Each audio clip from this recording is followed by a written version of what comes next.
Welcome back to Narcissism Freedom. This is a space for clarity, healing, and truth, especially for those who have been confused, blamed, silenced, or slowly worn down by narcissistic abuse. If you've ever felt like something was wrong but you couldn't quite explain it, this message is for you. Today, we're breaking down something extremely important.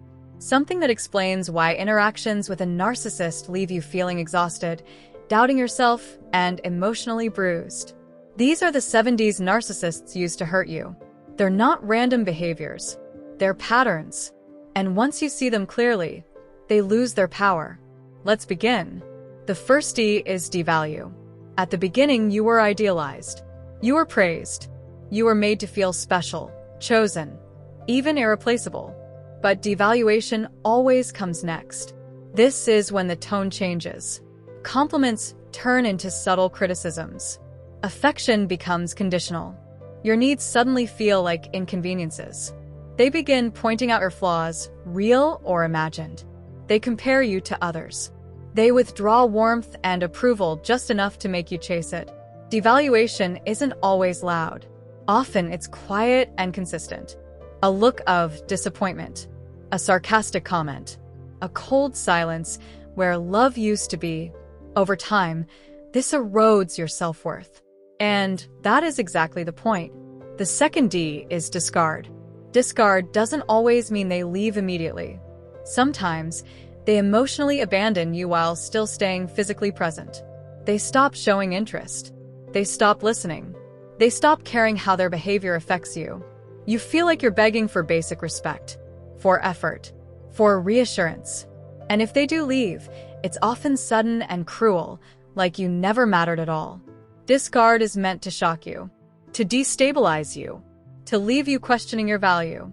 But here's the truth they don't want you to know. Discard is not about your worth. It's about their inability to attach in a healthy way. The third D is deceive.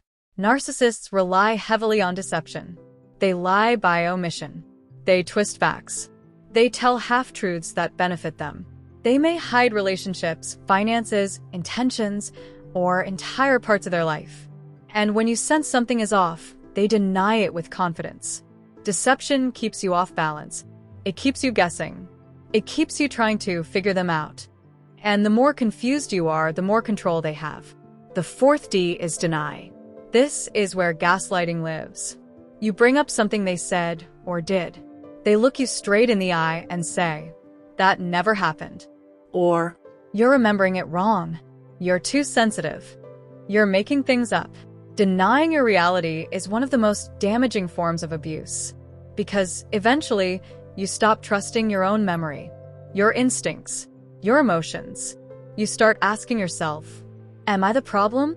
And once that happens, the narcissist no longer has to take responsibility for anything. The fifth D is deflect. When confronted, narcissists rarely take accountability. Instead, they change the subject. They bring up something you did months or years ago. They accuse you of being the real issue. You ask a simple question, and suddenly you're defending your character. Deflection is a way to avoid responsibility while putting you on trial. The conversation never gets resolved. Nothing gets repaired, and you're left feeling drained and unheard. The sixth D is disrespect. This one is often minimized, but it's critical.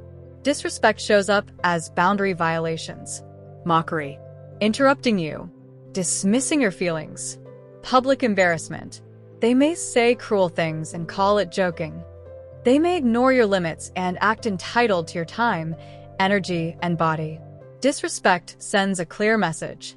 You don't matter as much as I do. And over time, if left unchecked, it teaches you to accept less than you deserve. The seventh and final D is distort.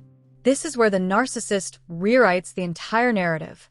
They distort your intentions, your words, your reactions.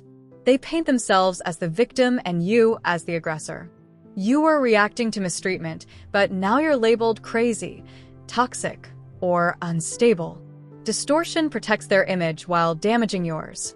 And it can extend beyond the relationship, into family, friends, and even social circles. This is how narcissists isolate you without ever having to say, "Don't talk to anyone." Now here's the most important part of this message. If you recognize these patterns, it does not mean you are weak. It means you were targeted because of your empathy, your depth, and your capacity to love. Narcissists don't destroy strong people. They exploit them until they're exhausted. Awareness is where your power returns. Once you can name the pattern, you stop internalizing the damage. You stop blaming yourself. You stop trying to earn what should be freely given. Healing begins when you realize the abuse was systematic, not personal. You were not imagining things. You were not overreacting. And you were never the villain in their story.